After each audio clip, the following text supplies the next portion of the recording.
I'm Trisha Bantigue. I'm the CEO and co-founder of Greenly. I'm in San Francisco, California, and I graduated from UC Berkeley. And I'm also proud to say that I'm a Filipino-American in tech. My name is Zhou, and I am the CTO and co-founder of Greenly. I grew up in Boston and then graduated from the University of Pennsylvania with a computer science major.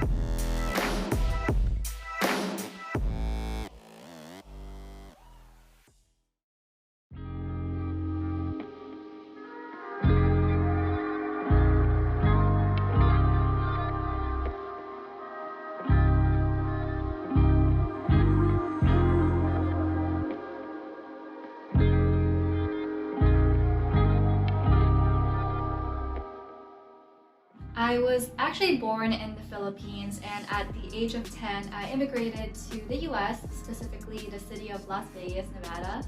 And from then, I grew up in the States. And growing up as a Filipino-American, it was always really hard to understand how I'm different from the others that were born here, and to really feel like I needed to assimilate early on.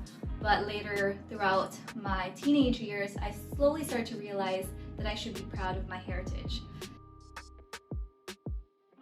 So I'm Chinese American, and I was actually born in China, but grew up in the US. It's a bit of an immigrant background. I'm a first generation Chinese American immigrant. When I was growing up, I really loved art actually, and that was what led me to gain an interest in coding and engineering. It's because with art, you can really create so many things with your hands, and you can create things out of nothing. And I feel like that's the same with mobile apps, web apps, things that you build as an engineer. Growing up, I didn't really have the best circumstances as a kid. I had a, broken family. My parents were divorced early on, and my mom and dad both weren't present in my childhood, so my grandparents took care of me. So I had a little bit of a weird beginning, and I didn't come from a very wealthy family. So early on, I knew what it was like to struggle and to work hard for the things that you want to achieve in life. And so I think that's apparent in most immigrant backgrounds, that you really have to put in even twice, 3 times as much work as someone that probably was born into it. I'm really passionate about getting more girls into the tech and the science engineering industry. I believe that it's given me so many opportunities to grow myself, to learn new things, to expand my career, and I really want other girls to have that. And so in my spare time, I do a lot of mentoring, and I really hope that my own career can serve as a pathway for other young girls. One thing that I'm super passionate about is actually my side hobby of pageantry. So I've been doing pageants for about 7 years now, and this is actually why Queenly even was created, because of my love for this industry. And the reason being is that I think that it represents a really strong symbol of feminism, progressive feminism nowadays. And I know that the pageant industry has had very negative connotations throughout history, but I think more so recently that all these organizations, these pageant girls, have been changing that, breaking stereotypes, and have been proving to everyone that you can embrace your femininity as well as your intelligence, and you're capable of being a lawyer, a doctor, or a tech founder. Another one of the biggest influences in my life is the mentors I've been able to have in my career. One of them being the co-founder of Venmo, who gave me my first internship. Another being the various tech leads, managers I've had at Pinterest. And not only did they teach me a lot of very strong technical skills as a programmer, but also just in terms of building up my confidence, showing me the impact I could have in the technology industry. As an entrepreneur, I feel that the most important thing is not the material things when it comes to defining your success by your company. I think regardless of what happens, especially in a high-risk environment, you have to enjoy your journey, because it's the people you meet along the way, it's the friendships and the experiences you have that are more important than simply pursuing a bag of money? I think that what predominantly shaped me into the person or entrepreneur that I am today is really all the little obstacles that I've had to experience from the get-go.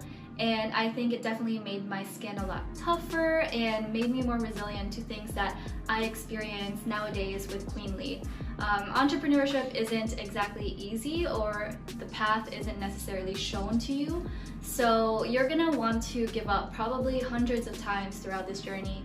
And for me, being able to know the struggle early on, and also having really great people to support me and have my back throughout my journey has been incremental in shaping my journey.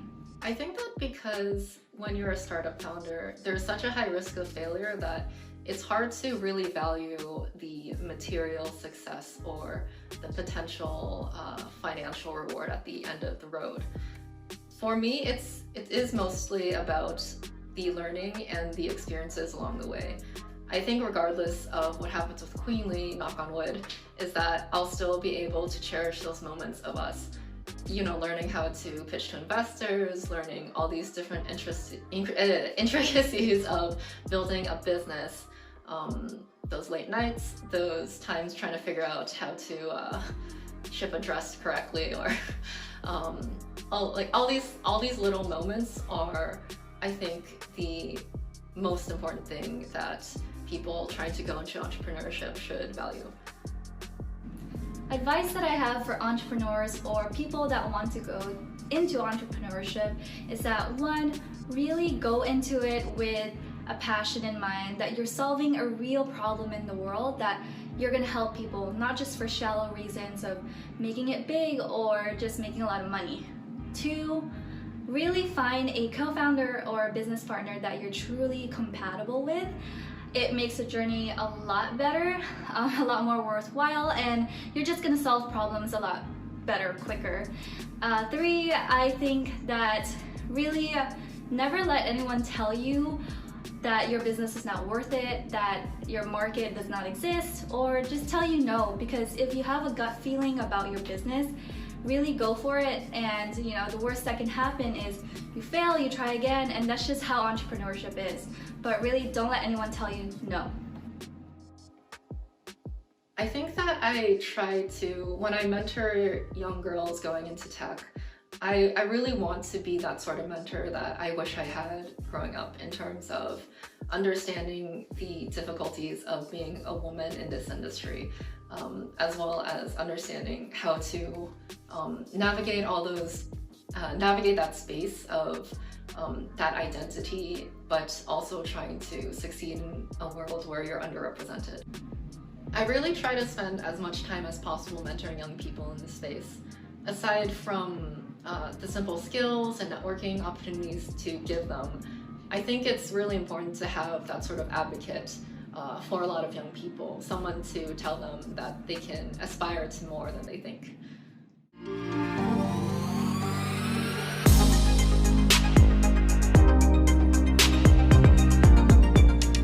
Our business is Queenly, which is a marketplace and a search engine for the formal wear industry as well as the pageant industry.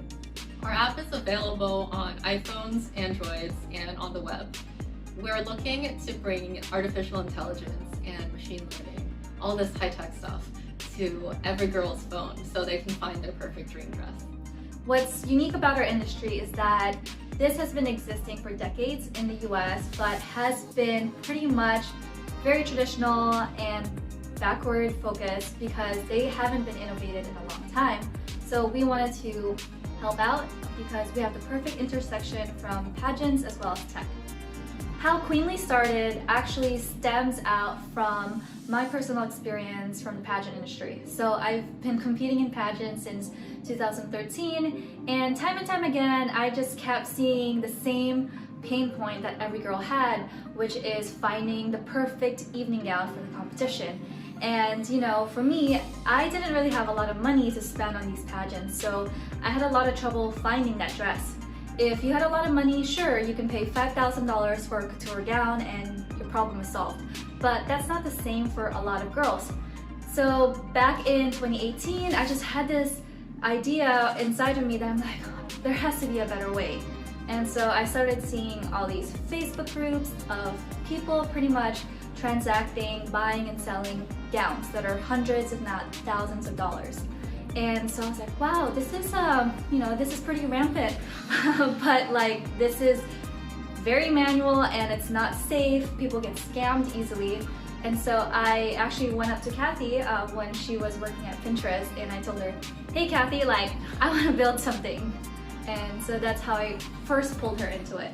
Yeah, so Trisha and I have been friends since we met at this internship while we were both in college. Since then, I was working as an engineer at Pinterest, and then when Trisha came up to me with this idea, she also wanted to get me into pageantry. And at first I said no because it was such a different experience, but it really helped me with my self-confidence, public speaking, etc. And I really got to see this community and see how excited girls were about the business of accounts and pretty much everything. Yeah, and it was really cool to be able to see all these possible applications of doing something crazy with technology. Things like taking a picture of a dress and finding the exact dress somewhere in our inventory. And that's the sort of thing that really got me excited about Queenly and really got me excited about working with Trisha. Yeah, I mean, since we launched in January of 2019, we realized that this could be so much bigger than just pageants, because a girl throughout her lifetime has to wear like multiple formal dresses in different events such as homecoming, prom, there's quinceañeras or debuts, cotillions, even military balls, you name it, all the way up to her wedding, right? So we figured like, hey, there's not one solution, one marketplace for these dresses. So let's build it. So the thing about Trisha and I is that we're not from the wealthiest families. We don't come from a well-connected background. The traditional tech startup advice is when you're raising your first round of fundraising is to go to your friends and family, but the thing is we can't exactly go to our moms and say like, hey, can I have a small loan of $500,000? So we really had to start from square one and build up our own reputations in the tech industry. Me at Pinterest, Trisha at Uber and Facebook, where it took a lot of courage, it took a lot of hard work and time networking. Yeah, and I mean, on top of that, it's really also being a female founder in tech and having a female-focused product. So when we started the fundraising journey, it was really, really hard. We probably went to 50 meetings with VCs and angels, and we had no's left and right because all of these white male VCs had a lot of bias on our industry, our market, our product, etc. And we really had to like push ourselves and really try to convince the right people that will be open to that, right? But a lot of them were not convinced in the beginning. Yeah, there's always going to be, when we had to pitch, we had some silly questions like, how much does a dress cost? Like $20? What's the profit margins on that? And we have had people question our accomplishments because as a woman, as a person in color in tech, people think you can't build what you're going out to build. And even though we had the iOS and web app out, people question things like, can you really build the machine learning solutions? And so it's really frustrating. I mean, most VCs didn't even think that Kathy built it, so yeah, that's how it is for female founders. Having been part of the Asian Hustle Network group to the point where it is today of tens of thousands of members has been really inspiring. I mean, I see all of these posts from all these different Asian Americans hustling in their own respective industries, and seeing them go from 0 to 100 is really motivational for us that we're not alone in this journey, in this struggle. And it's also really great for networking, recruiting.